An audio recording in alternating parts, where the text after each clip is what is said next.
Welcome back to Mr. Meal's Music. I'm Anthony Meal. It's time to learn how to play Bickle Bockle, the extended version. This version is my favorite. It gets the kids active and they are never sitting out and they're always engaged in this version of Bickle Bockle.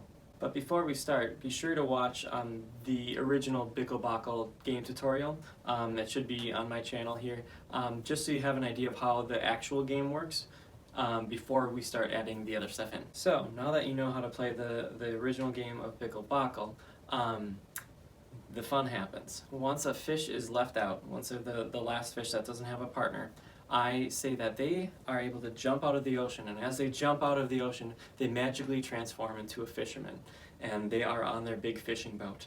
And this fisherman takes their fishing pole. Usually I just have them pretend. You could do whatever you want. You could take rhythm sticks. You can make a fishing pole if you want.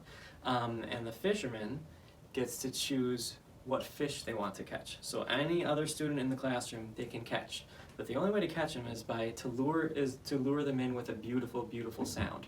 So the fisherman would sing like this. I catch Ryan. So they'd be singing Samito, and they would catch any fish that they would want. Now, if a student isn't quite getting that singing voice, you can encourage them, oh, really try to lure that fish in. Can you make it a little higher? I bet you the fishies would really like hearing a little bit higher singing voice.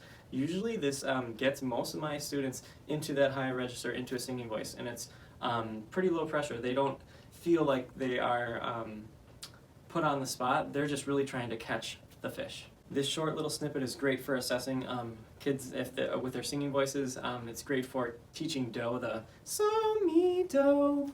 Once a fishy is caught by the fisherman, all the other fish in the ocean are so sad, so they all sing goodbye to that fish. So they would sing that so-me-do pattern, and they would go, goodbye, Ryan. So the whole transaction would go like this. Fisherman would go, I catch Ryan. Fish would go, goodbye, Ryan. So at that point, Ryan would join the fisherman on the boat. Now the fun happens. This fishy and the fisherman are now partners on the boat. Before the next round starts, these two partners each get to pick a prediction. They're going to make a prediction of what the next fishy is going to be. So Ryan could guess that Samantha's going to be next. The fisherman could guess that Jason will be the next fishy left out. If either of them guess correctly, they get to jump back into the ocean. Now the trick is they have to whisper it to each other so none of the fishies know what their prediction is. If they guess wrong, they just stay on their boat as a pair, and the next round would happen and they can make another prediction. Once another fish is left out after another round, they would go and jump out of the ocean and turn into another fisherman on their boat. And then they would catch another fish by going, I catch someone, and all the fishes would go, goodbye, someone. So now you'd have two fishing boats, and you'd have two fishing boats making guesses. Playing it this way keeps all those kids engaged, so they are actively singing, they're making predictions of who's going to be left out, and hopes that they'd be able to get back into the game. Lastly, when a fish comes out and they're the fishermen and they catch someone with their pole and their beautiful singing, that fish that is caught, I let them play a percussion instrument on the boat. So they could take a drum, they could take a rhythm stick, a shaker, and they'd be keeping the beat of the song while the song is going on. So they'd be going on their drum. Bickle, bockle, blue bottle, fishies in the sea.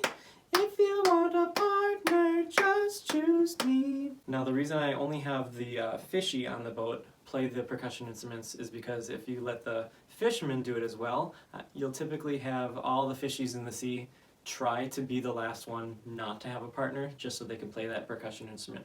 So it only goes to the one that's caught by the fisherman. These are all the additions that I've added to the song to hopefully make it more rich and meaningful for your students. If you have any more ideas to make this even more amazing, I'd love to hear it in the comments below.